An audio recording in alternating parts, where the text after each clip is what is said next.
Vamos a conversar con nuestra primera invitada, que es la congresista de la bancada de Cambio Democrático y Juntos por el Perú, Sigrid Bazán. Congresista, buenas noches. ¿Cómo está, Mario? Muchas gracias por el espacio.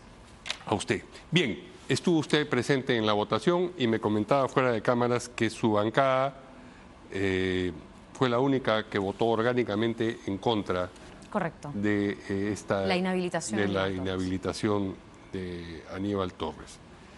¿No encontraban ustedes mérito, digamos, en el argumento de que tuvo participación en el golpe o en el mensaje del golpe y tampoco en aquello que se señalaba sobre los consejos de ministros descentralizados? Sí, gracias, Mario, por la pregunta, porque esto permite esclarecer qué cosa se votó el día de hoy. Nosotros no hemos visto, y creo que pueden cualquier ciudadano leer específicamente la moción que busca inhabilitar. No es un tema penal.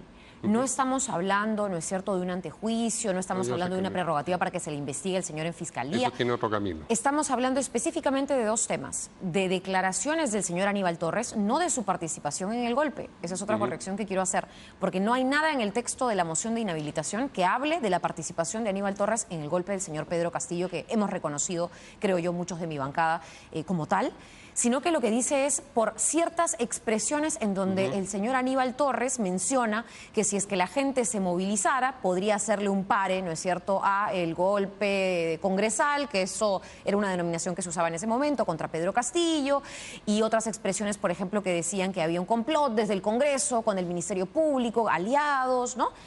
Y por esas declaraciones se busca inhabilitar, es decir, impedir que el señor Aníbal Torres tenga participación o vida política en el futuro. Y lo segundo es porque ellos realizaban en la época del señor Pedro Castillo una cosa que se llamaba sesión de Consejo de Ministros descentralizadas. Y estos dichos fueron en el marco de esas sesiones descentralizadas. El tema con estas dos cosas es que, primero, el señor Aníbal Torres podrá decir cosas que a muchos no gusten, pero está, de alguna manera, como sujeto de derecho enfrascado en la libertad de expresión. Y lo segundo es que estos consejos de ministros descentralizados eran públicos, eran audiencias, eran televisados, medios de comunicación asistían. Podemos buscar en el archivo de muchos canales y los consejos de ministros descentralizados de la época del señor Castillo con el señor Aníbal Torres estaban transmitiéndose. Y lo otro es que estas expresiones, no duraba ninguna frase que yo haya leído del informe, no duraban más de 2 o 3 minutos de sesiones de consejo que duraban 3 o 4 horas. Pero la duración es un ingrediente importante, es decir, si hubiese durado un poquito más, ¿sí votaban a favor de la yo en todo caso, inhabilitación? yo lo menciono como quizá anecdótico, porque en realidad creo que una cosa hubiera sido que todo el Consejo de Ministros descentralizado, las 3 o 4 horas se hubieran dedicado a movilizar a la población. Y se hubieran dedicado a decir, bueno, ¿saben qué? Ustedes van a tomar tal vía, ustedes van a tomar otra calle, ustedes... El señor Aníbal Torres el día de hoy ha ido. Yo no soy defensora, ni pretendo serlo, de una persona o de un partido político, excepto en el que yo, por supuesto, milito y formo parte, pero sí me interesa que haya claridad. Lo que se ha hecho el día de hoy es finalmente un favor al señor Aníbal Torres, que está en campaña política, que está buscando inscribir un partido político y que está recorriendo el país haciendo campaña política. Usted si dice Congreso el hecho de haber propuesto la inhabilitación, ese es el favor. Bueno, el haber perdido en la inhabilitación. Si ganaban la inhabilitación, lo que estaban haciendo y lo que hay detrás era, por supuesto, tener como objetivo el bajarse a un rival político. Yo creo que eso el fujimorismo es lo que viene haciendo sistemáticamente, democráticamente o no su argumento democráticamente. a propósito de la duración. Lo que hizo estaba bien o estaba mal. Si estaba mal, no importa que durase 3 minutos o durase media hora. Ahora, califiquemos entonces si lo que dijo estaba mal o no, pero acordemos... Estoy partiendo de lo que usted me ha dicho, ¿no? Usted ha dicho, si hubiese sido todo, entonces sí. Porque el informe lo que dice es que el Consejo de Ministros descentralizados se usaba para asusar a la población. Entonces yo no creo que una frase de 30 segundos de un Consejo de Ministros de 3 horas asuste a la población entera. 1. 2.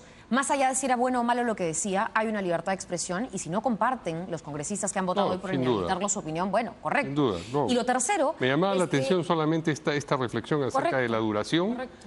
Y yo creo si que constituye sí o no constituye un problema. Es importante mencionarlo porque... O sea, ¿a partir de cuántos minutos era un problema? Bueno, yo creo que a partir de las 2 horas, ¿no? A partir de las 2 horas. Podía haber estado... No, estamos bromeando, una Mario, hora. porque en verdad yo creo que aquí lo que se ha tratado de decir es que los consejos de ministros descentralizados se usaban para algo que no se usaban. Y creo que ha servido para que el señor Torres el día de hoy en el Congreso presente le conteste a la señora Moyano y le diga, bueno, usted tiene un audio en donde la actual congresista, ¿no es cierto?, Marta Moyano, dice, ustedes deberían llenar un bus, 2 buses y ponerse en los peajes para bloquear todo el tránsito. Entonces, claro, es exactamente lo mismo. En otro contexto, de repente con otra duración, Mario, no lo sé, creo que eso es anecdótico, lo mencionaba porque me parece interesante que si en el informe se mencione, también en lo que decimos ahora y conversamos se arrebata, y yo creo que ahí se quedó sin respuesta la congresista Moyano. Entonces, por eso, inhabilitar a un potencial candidato, yo creo que el Congreso más bien lo que se está dando a entender o está tratando de demostrar es que quiere inhabilitar a todo rival político que esté en contra pues, de las fuerzas mayoritarias del Congreso, pero así no se hacen las cosas, ¿no? Como digo, todo se hace en democracia. Sí. Con prescindencia de estos argumentos, ¿usted simpatizaría con una eventual candidatura del ex premier Aníbal Torres? No, fíjese que nosotros estamos en otro bloque político distinto. ¿Cuál es el bloque político de Aníbal Yo soy Torres? militante de Nuevo Perú. No, el suyo sí, yo sé, pero como dice de uno distinto, cabría suponer que está militando en alguna organización Aníbal Torres. Ah, él está, sí, claro, tiene un partido político, no recuerdo el nombre, pero he visto ahora las fotografías de unos viajes que él ha hecho en el marco de Está, digamos, en el esfuerzo de... yo me imagino, ¿no? Le han dado un capital político al señor Aníbal Torres para que... Pero no se imagina, digamos, ni siquiera en alianza yendo con Aníbal Torres. Mire, no lo sé, No lo sé, yo sé que hay en mi bancada 11 congresistas y en mi bancada 5 inscripciones en camino de partidos políticos distintos. Sí. Entonces no sé la verdad, no está la de Aníbal Torres, por cierto, ahí, pero no sé hacia dónde se encamine o se encaucen los diferentes partidos. Entiendo que son por lo menos 40 inscripciones de partidos políticos y se vienen más modificaciones a la ley. Hay una propuesta, Mario, que no se ha debatido aún, pero que incluso propone que solo pueden postular aquellos que llevan 3, 4, 5 años militando en un partido. Con lo cual ni yo ni nadie más podría volver a postular. En realidad muy pocos, salvo los que la ¿Al Congreso o a la presidencia esa postulación? Entiendo que la propuesta desarrolla en general a las elecciones. Entonces habría que evaluar si esas propuestas proceden o no, ¿no? Bien, como mencionaba, se está debatiendo en este momento en el Congreso y se votará en aproximadamente 1 hora y media, creo que queda todavía de debate. Correcto. Teóricamente, la iniciativa de censura al ministro Rómulo Mucho. ¿Ustedes han apoyado esa iniciativa? Sí, nosotros hemos apoyado una interpelación y luego hemos apoyado una censura. Está en camino también, entiendo, el mismo caso o la misma situación para otros ministerios, Vivienda, Cultura, si no me equivoco. Sí. En el caso de Energía y Minas, y yo creo que lo he denunciado con algunos otros ministerios, ¿no? Hay un potencial conflicto de interés que aquí es aún mucho más grave. Yo sé que el congresista... Hay 2 mociones de censura, por cierto. ¿Y se va a votar una después de la otra? Entendería que sí, claro. La primera que yo he firmado, la segunda no la he firmado, no la he leído tampoco, entonces no tengo conocimiento de todas las preguntas, pero en el caso de la moción de congresista Quito, lo que refiere es, por ejemplo, el hecho de que el señor tenga vinculación y sea dueño, como se dice de manera más coloquial, de ciertas empresas del rubro minero, siendo ministro de Energía y Minas, y la única respuesta es, bueno, sí, yo soy dueño, etcétera, pero no participo en la administración. Y yo he denunciado esto, digamos, más allá de la ilegalidad, que es un tema distinto a la idoneidad. Por ejemplo, en el caso de la ministra de Comercio Exterior y Turismo, cuando hay familiares vinculados a cadenas hoteleras y la señora es ministra de un sector que ve el rubro turismo, yo creo que hay un potencial de conflicto de interés y no hay idoneidad en el cargo. Por lo tanto, en ese caso, pero en el caso con mayor cercanía del señor Rómulo Mucho, entre otros casos y temas que ha mencionado la moción, sí sería importante un voto a favor, ¿no? Entiendo que hay otro asunto que también pone sobre el tapete la moción, que tiene que ver con la contratación de esta persona, la señora Rosa Isabel Sánchez. Sí. Hay varios casos, yo no tengo conocimiento del caso, digamos, a detalle, pero no es el primer caso de contrataciones que no necesariamente cumplen con los requisitos que la ley establece para ser contratado por el Estado. El Estado es bastante riguroso, no sé si tanto o más que el sector privado para contratar, y ya hemos visto que en Vivienda, por ejemplo, hay una interpelación que yo he firmado hace algunos días, que entiendo ya va a someterse a votación pronto, que menciona las contrataciones presuntamente irregulares, es decir, que no cumplen esos requisitos. En Energía y Minas también ha ocurrido con el caso que usted menciona. Debo entender entonces que usted y su bancada votarán a favor de la censura. Correcto. Nosotros tenemos en el caso de Energía y Minas una posición clara. Hemos también discutido los temas que se van a ver el día de hoy. En el caso de Aníbal Torres también fue un voto en bloque. Y tenemos otros casos en realidad que el día de mañana van a evaluarse. Hay proyectos de ley que también se están apurando. Hemos votado en contra, por ejemplo, de la reforma que comentaban sobre ponerle juicio político a los magistrados de nuestras instituciones electorales. Y ese es otro tema que también tenemos como bancada. ¿En el caso de la ministra de Cultura también votarán a favor de la censura? Mire, en el caso de la ministra de Cultura son varias cosas. Yo sí quiero saludar con esta salvedad de que recién ahora, hoy, si no me equivoco, se ha emitido un comunicado desde el MINCUL diciendo que se va a proteger el ojo que llora, que es uno de los pocos memoriales que nos recuerdan la importancia de los derechos humanos en este país, algo que, por cierto, la ministra antes no dijo defender desde un comienzo. Pero entiendo que también tenemos congresistas cusqueños en mi bancada que tienen grandes problemas porque esto no se ha solucionado con el retiro de Joinas en el caso Machu Picchu. Hay muchos más temas e irregularidades que no se están solucionando en las entradas y porque es un atractivo turístico de circuito cerrado. Hay que proteger no solamente estos circuitos cerrados y atractivos turísticos, sino patrimonios, y no puede simplemente permitirse que eso siga pasando, ¿no? Pero, entonces, ¿cómo votar? Tenemos una postura a favor de la censura de la ministra de Cultura, pero, por supuesto, esto está a evaluar también que ella termine por responder esas acusaciones. Sobre el séptimo retiro de fondos de la AFP, ¿tienen también una posición? Mire, curiosamente, ese es uno de los temas más debatidos. ¿Internamente, dice usted? Internamente y en general en todo el Congreso. No, claro, eso sí lo hemos visto, pero le preguntaba por la situación de su No bancada. tenemos una posición unánime como bancada porque no ha sido un tema aún que lo hemos discutido a fondo. ¿Usted tiene ya una posición? Mire, yo tengo una posición a favor, he votado a favor porque antes integraba la legislatura pasada, viene discutiendo ya, por lo menos si no es el retiro anterior, este retiro. Sí. Y voté a favor, y le explico por qué, porque yo creo, y como presidenta de la Comisión de Trabajo en su momento, aprobé una reforma total del sistema de pensiones. Mientras no veamos esto en su total capacidad y en el panorama completo, lo que estamos haciendo sí es comiéndonos el actual sistema de ahorro forzado que existe, pero no estamos dándole a la gente la posibilidad de una pensión. Entonces, siendo consciente y responsable, yo voto a favor de esto, pero por sobre todas las cosas porque tengo una propuesta para pensar en el futuro de la gente en términos pensionarios. Pero ese futuro de la gente, por lo menos el de aquella que tiene los fondos en distintas AFP,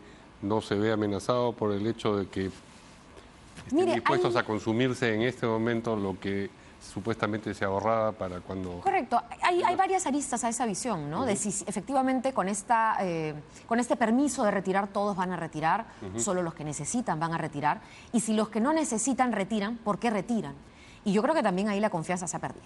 No solamente por habilitar retiros, sino porque la rentabilidad se ha ido al piso. Y eso también nos demuestra que hay una falla, más allá de la visión política de lo que debería ser un sistema previsional, la falla técnica de las AFP manejando de la peor manera los fondos de muchos peruanos. Lo cierto es que si no existiera la obligatoriedad, probablemente muy poca gente ahorraría en AFP o en yo he dicho, es un sistema de ahorro forzoso, tal cual. Claro, y personalmente yo creo que no se debería obligar a la gente a ahorrar, como diciendo que tú eres una especie de menor de edad. Correcto. El Estado te va a decir qué tienes que hacer con tu dinero.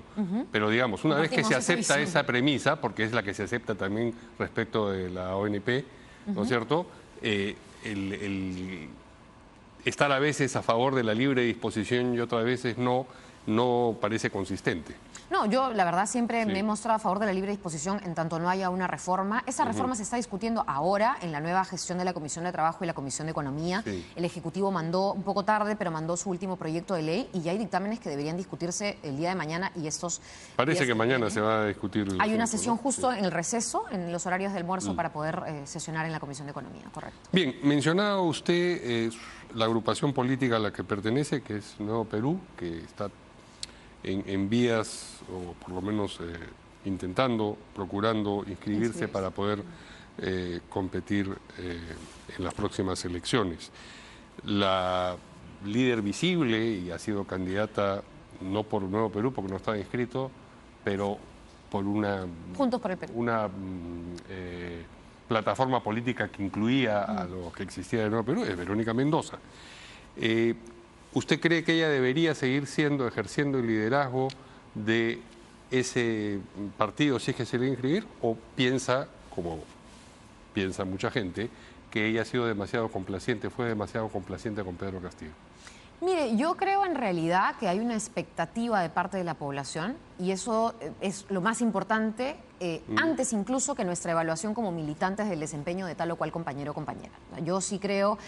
Y de hecho, leía la última encuesta de Ipsos sobre las candidaturas presidenciales y Verónica Mendoza tiene un 5 o 6%, me parece, de intención de voto. Está muy a la par con otros candidatos. Me parece que está el expresidente Sagasti y otro en empate.